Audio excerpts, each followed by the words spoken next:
Hello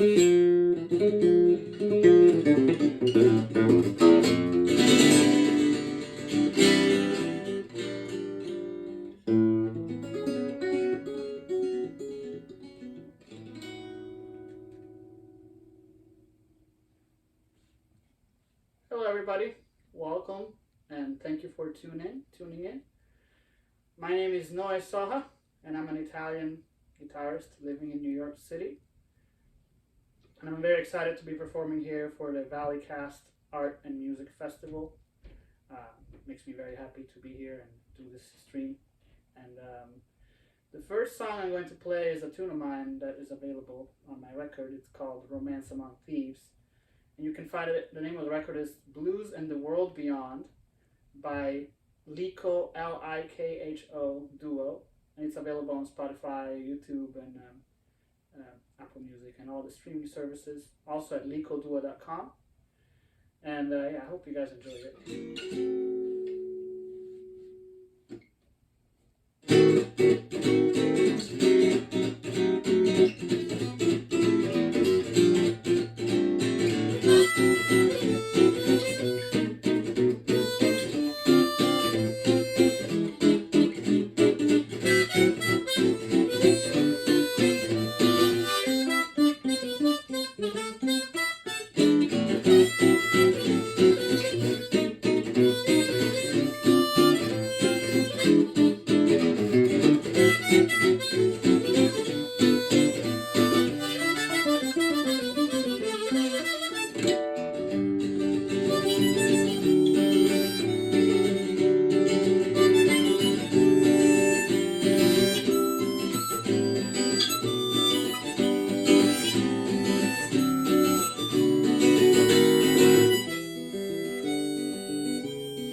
again, that was Romance Among Thieves. Hope you guys enjoyed that. I wrote that on a plane. I was coming back from Italy to Boston, and I missed a connecting flight, so I had to pay a bunch of money, and I was stuck in London for a night. So yeah, not writing a song like that anymore. That's going to be the one. But a little bit about me. I grew up in Carpi, Italy, which is not too far from Bologna in northern Italy. And I am blind. I got into music when I was, really young. I had a little toy keyboard, so I was like messing around with that. I also had a cassette tape, so I would record stuff with that, kind of, mess around, have some fun. And I got into guitar and harmonica around the age of 12 because of my 5th grade teacher showed us Blowing in the Wind by Bob Dylan. And I just got really into it. And so I started playing the 2 instruments. I couldn't really understand what he was talking about. My English was not really good at the time. But something about the way he sings and just really, attracted me to his music. So I got into that, and I started taking lessons for guitar. On harmonica, I'm mostly self-taught. So I started a little bit of classical music, and then I went into blues and jazz and things like that. So, I try to be as well-rounded as possible because I like to play all sorts of different types of music. I don't like labels. I don't like when people are labeled as something because I feel like that limits them as artists. I think it's important to allow musicians to experiment with whatever they want to do, and artists in general, because music is beautiful no matter what. So that's kind of how I like to think of it. And I got a scholarship to go to Berklee College of Music in Boston. So I went there until 2013. And over there I met a lot of great people. It was really good and worth it for a couple of different reasons, which are not probably the ones that you would think of. Like, yeah, it's great to study jazz and to meet the best musicians and best teachers in the world. Of course, there's a lot of that. But I think what I got the most out of it was really meeting the other students, because there are so many different students that are really good at their instruments that come from different cultures and different countries and have different musical traditions and cultural traditions. So that was really made me grow a lot. I have a really good friend that's from Trinidad, so I actually went and played over there for 3 or 4 years in a row, learning all the calypso music, which I would have never really known, if I didn't go to music school and met my friend. So that was a reason why it was worth it. The other reason was because of this program that's called the Assistive Music Technology Lab. This program is directed towards blind people, and blind people basically learn how to write and record music and also read Braille music, so they can basically function independently in the music industry, and they can provide a product that everybody can use. So if somebody asks me, hey, can you record this guitar part or this song on guitar or harmonica, I can do that without needing the help of somebody. Same thing if somebody asked me to write something on a piece of paper or whatever that somebody could read, I would write it on the computer, and then I could send it and email it to the person. The person now then has it and can print it out or do whatever, and they can read it. So I worked in that class. I was helping the teacher once I finished and graduated Berklee. And so that's something that I always like to talk about, because I think if anybody knows any blind musician that's trying to learn music and not just learn it by ear, I think it's a wonderful opportunity because it makes you feel independent, and it makes you feel like you can function in this music business world without really necessarily needing help from somebody, and provide a product that's as good as anybody's product. So I think that's why it's important, very important, to talk about it. After Berklee, I moved to New York in 2015. A lot of my Berklee friends moved to New York before me, and the thing that I saw that blew my mind was how much better they got as musicians. once they moved to New York. It was really crazy to see. So I decided to do that as well, and it's certainly something that I've loved, because really there are like musicians like I've met like the guitarist that works with Beck, or just a bunch of different people that you will meet in different venues in New York, and there is such an understanding that everybody in New York is kind of here to do the same thing, that even these people that work and tour with the best musicians are so like available and willing to talk to you, and they don't treat you like you're not worth anything. Everybody's kind of trying to do the same thing here in New York, so I feel like the best musicians have a lot of respect for the people that come in, and it doesn't really matter what genre you play. Like I've seen a lot of really amazing jazz player going to listen to like a singer-songwriter person that would play very beautiful, simple music, and vice versa.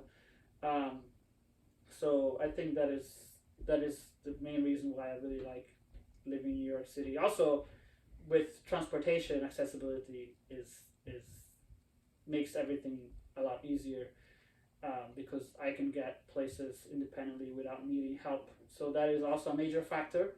And I never really have to leave the 5 boroughs, so that to do the performances that I do. So I think that is also really important.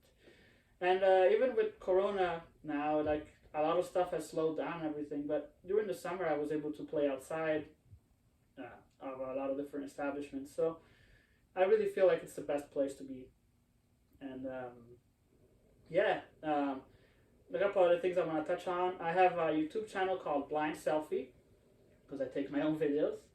And for about a year, I posted around 370 videos, where every day I would pick a song from an artist who had a birthday that day and learn it and play it and perform it instrumentally.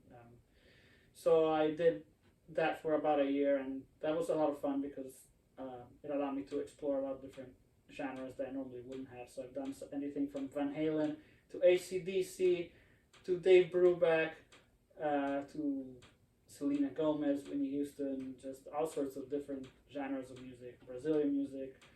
And so I'm still active on there and posting all sorts of different things. So that is a major thing that I do. And if you guys like to follow me on social media, I'm on Facebook, Instagram, and Twitter, Simple Blues Boy.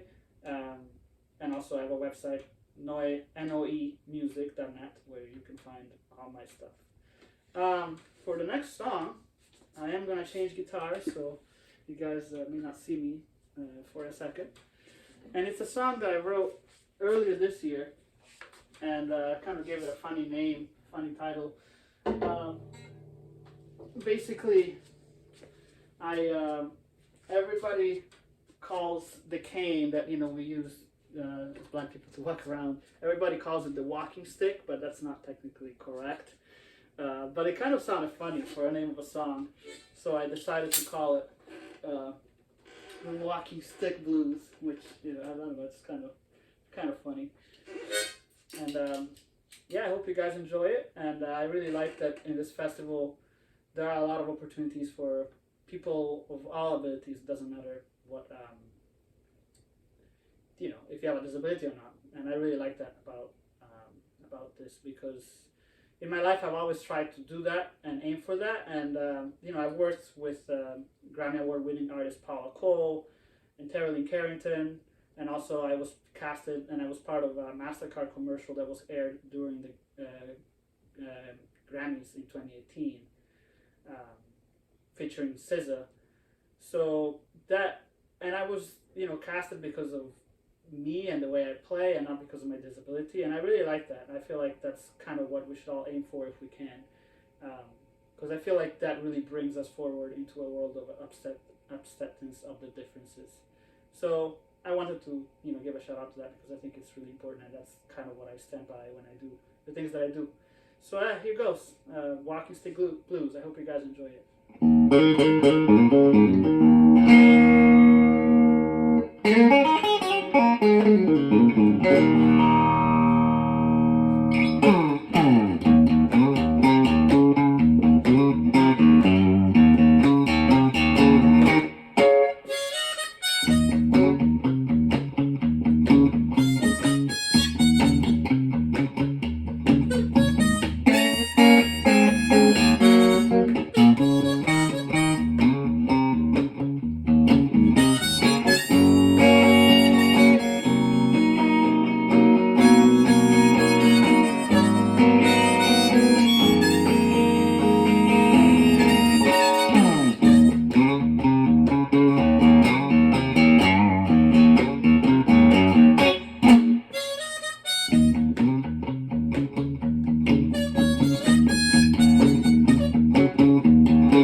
Thank you, everyone.